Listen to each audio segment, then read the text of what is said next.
The story begins with Juan, a poor, struggling young man who can't even afford his apartment rent. He works as an artist, and while his art does bring in a little money, it's not much. We see him sitting on the street painting a portrait of a beautiful girl. When he finishes, she's amazed by the artwork, but just as he's about to start a new painting, a luxurious car pulls up. Inside is the richest man in the village. To Juan's shock, with this man is none other than Juan's ex-girlfriend. The rich man purposely humiliates Juan in front of her. He throws money at him and mocks, "Here you go, this should cover your whole day's earnings," then laughs in his face. Juan, embarrassed and wearing only a quarter of his clothes, gathers his stuff and heads to his worn-out car. Honestly, it's hard to tell whether he's driving it or it's dragging him.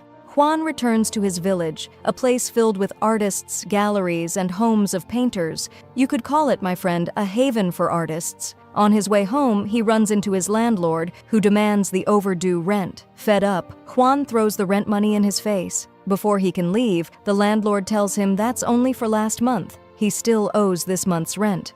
Juan casually replies, "I'll pay later," which angers the landlord enough to throw a bottle of water at him. Now, you'd expect Juan to throw it back, right? Nope. Our sweet Juan picks up the bottle and gently puts it with his collection. He gathers and sells plastic bottles at the end of each month. The landlord sneers and says, "That's the poor man's logic," mocking how Juan collects plastic and cans. Of course, all respect to those who do this work.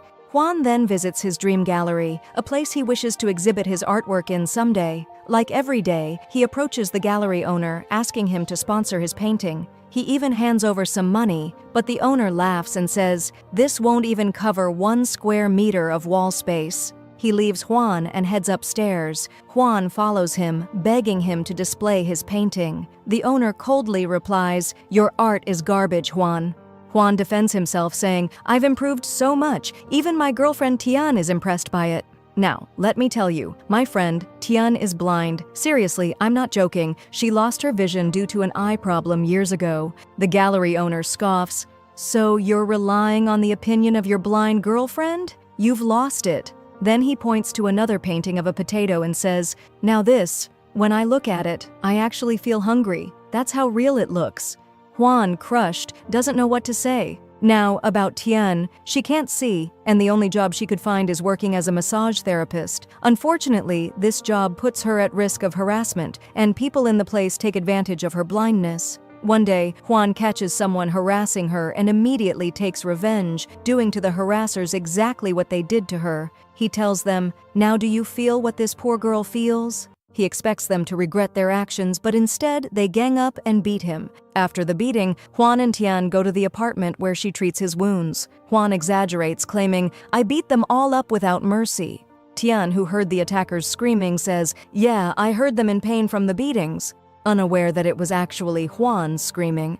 Juan then surprises her with a gift, a pair of shoes. She loves them. They dance together for a while, and just as Juan leans in to give her mouth-to-mouth, don't ask why, she suddenly hears someone else in the room. She asks, "Who's that?" Juan quickly says, "Just a friend who got evicted. He's staying with me." He tells his friend to keep his eyes shut, but Tian feels uncomfortable and leaves. Later, Juan and his friend go to the rooftop to drink some sauce. They get so drunk they pass out. Suddenly, a spaceship appears above them. Juan wakes up in shock and tries to wake his friend, but the guy is completely knocked out. The spaceship hovers right over their neighborhood. Juan sees a girl stepping out of the spaceship. She looks like a cartoon character, and she's pointing at 2 others who come down with her. It seems like they've come to the area to draw. Juan tries to take a picture of them, but the fool forgot the flash was on, so the aliens spot him and vanish in seconds, along with their ship. But Juan notices that they dropped something. When he goes to check, he finds it's a pen. Since he's an artist, he keeps it and goes to sleep. The next morning, he wakes up shaken, remembering everything. His friend sees him and jokes, "Are you dead or just asleep?" Juan starts telling him all about what happened on the rooftop. To his shock, his friend starts finishing the details for him. Juan is stunned, thinking maybe his friend saw it too, but his friend explains that Juan was mumbling the whole thing in his sleep. Turns out before bed, Juan had even drawn the 3 aliens. Juan loses hope that his friend will believe him and heads out to paint people on the street. While he's painting, his color runs out. He searches for more but can't find the right one. Then he spots the alien pen from last night. He decides to use it to finish the painting. First, he tests it on another sheet, and suddenly the drawing he just made turns real. He's in shock. To confirm what just happened, he draws an apple. Once again, it turns real. Overjoyed, he eats the apple, and it's definitely real. Excited, he puts the apple in his pocket and rushes to his friend to tell him everything. He shows him what's left of the apple and explains that he drew it and it came to life. But as usual, his friend doesn't believe him. He eats the rest of the apple and says, "What nonsense are you talking about? Go check into a hospital." To prove it, Juan draws a gold bar, just like his friend requested. But surprisingly, the drawing doesn't turn real immediately. His friend scoffs and throws the paper out the window. Suddenly, they hear an old man yelling in pain. The paper hit his head. The man scolds them for throwing bricks from the window, but then sees the gold bar on the ground, grabs it, slips it into his pocket, and walks away like nothing happened. That's when Juan's friend finally believes him. He tells Juan to draw a bigger gold bar, which he does, and they're both amazed. Since they live in a tiny room, Juan decides to draw a giant palace. He draws it, and suddenly, the palace appears in the middle of the city out of nowhere. People are shocked. The police arrive shortly after, just as confused. "We were just here 5 minutes ago. Who had time to build this?" they ask. The officers try to open the palace gates, and that's when Juan and his friend realize they've made a big mistake. Juan tries to erase the drawing, but doesn't know how. Then he discovers a button on the pen that deletes any drawing he doesn't want. He presses it, and instantly, the palace disappears before everyone's eyes. Once again, people are left speechless.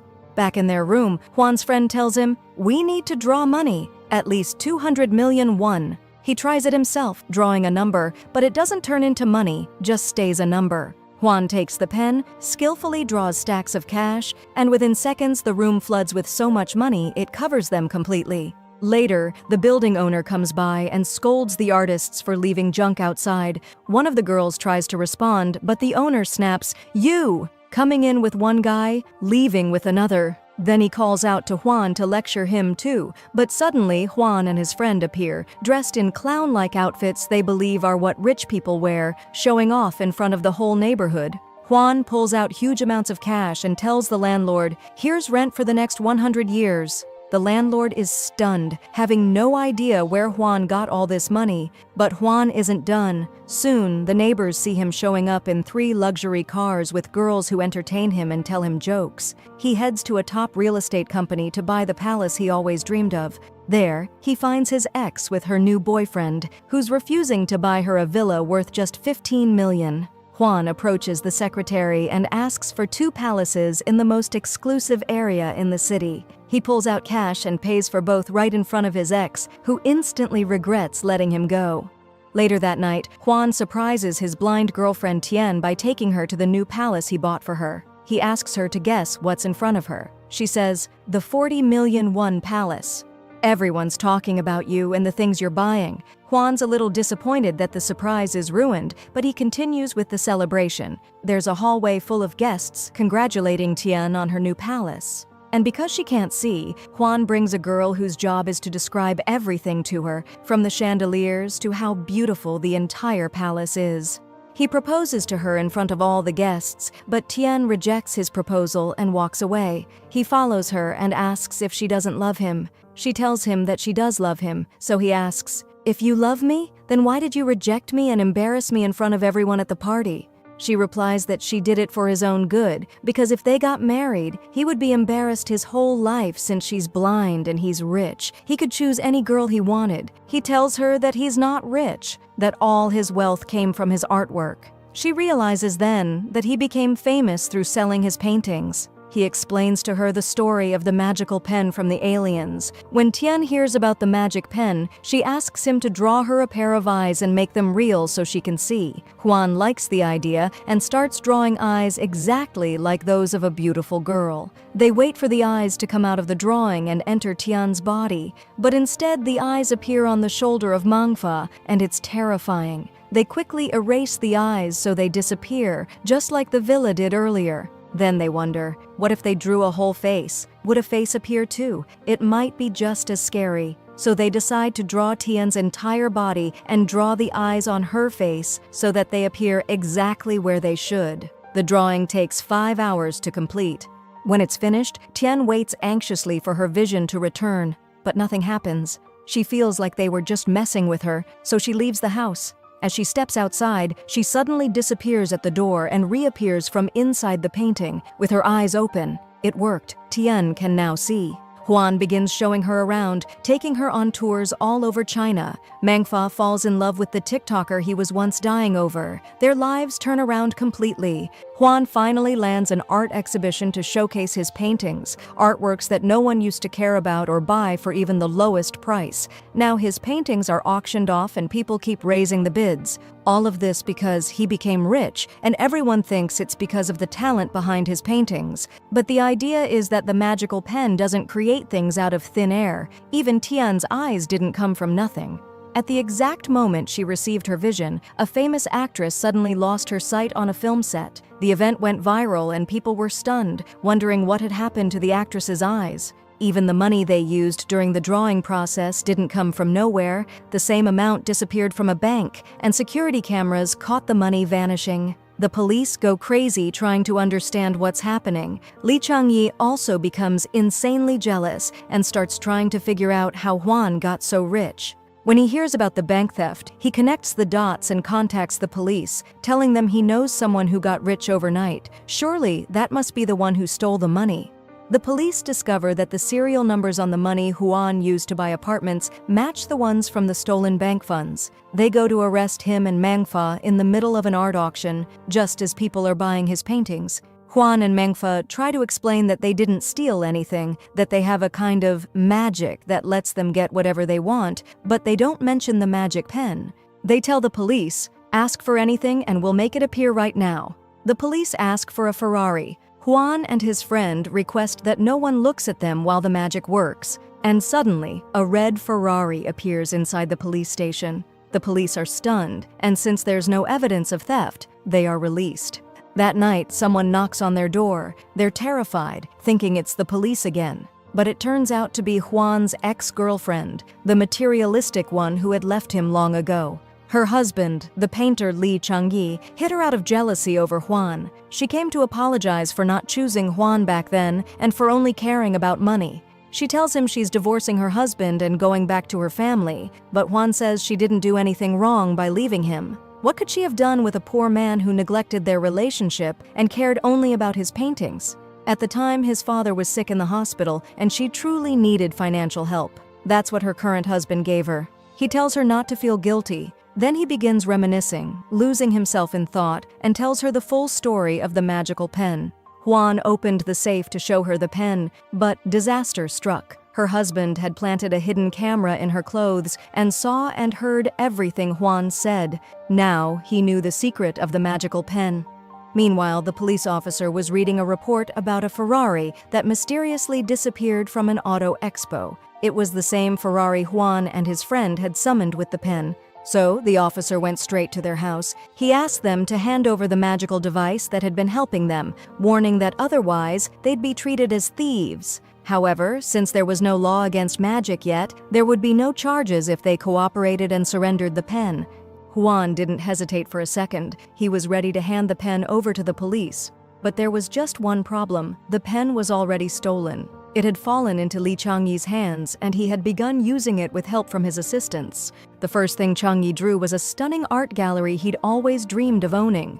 Then he drew royal outfits and an ancient imperial palace, the same design as China's historic palaces, basically stealing the image of Chinese heritage. He had his wife tied up and tortured her. Then he drew a beautiful girl from the cover of a magazine to become real so he could marry her. The girl, who had been participating in a beauty pageant, vanished suddenly, taken into Li Changyi's world. Everything he did made it easy for the police to track him down. The officer explained to Changyi that the pen doesn't create things from thin air, it transfers them from someone else, meaning you're stealing. Despite everything, Changyi still insisted he had done nothing wrong. All he did was draw. Then his assistant suggested that he use the pen to draw a new planet they could escape to, somewhere far from the police. So he drew the alien spaceship and it appeared right in front of them. The aliens descended, furious and terrifying, asking who had summoned them and demanding to know where their device was. At that moment, everyone was shocked to see that Chang Yi had drawn a tank, climbed inside it with his assistants, and aimed the cannon at the aliens to eliminate them. But the aliens effortlessly redirected the tank's cannon back at them. It became clear that their physical strength was far beyond human. They beat Chang Yi as punishment for what he had done. He finally surrendered and gave back their device. But one alien grew extremely angry when he saw that the device had been altered to look like a regular pen. He held it up to Chang Yi's face and demanded answers. Huan stepped forward and confessed he was the one who had modified the device to look like a pen. Chang Yi had nothing to do with that part. The alien was impressed by Huan's honesty and conscience. He said this planet is very similar to theirs, where there is both evil and good. He decided they would take their device and leave peacefully, but before they left, Huan asked the alien for one final favor: to return everything that had been created by the pen back to where it originally came from. The alien agreed, and just like that, everything was restored. Every single object, even Tian's eyes, even the plumbing pipes, even the clothing that Chang Yi and his assistants had drawn, all of it was taken back. The aliens noticed the area was filling with police cars and helicopters. The situation was getting dangerous. They realized all of this chaos was because of them. And since their spaceship had also returned to its original location, they had nothing to ride back on. So, the aliens ran with lightning speed to escape before the humans could capture them. After that, the police arrested Chang Yi and his assistants on charges of kidnapping the beauty queen, who had been drawn from the magazine and held hostage. Chang Yi's wife also came forward and apologized to Huan, saying she had no idea there was a hidden camera on her clothes and that she had nothing to do with any of this. And with that, the story of the magical pen came to an end. Life returned to how it used to be. No one wanted to buy Huan's paintings anymore.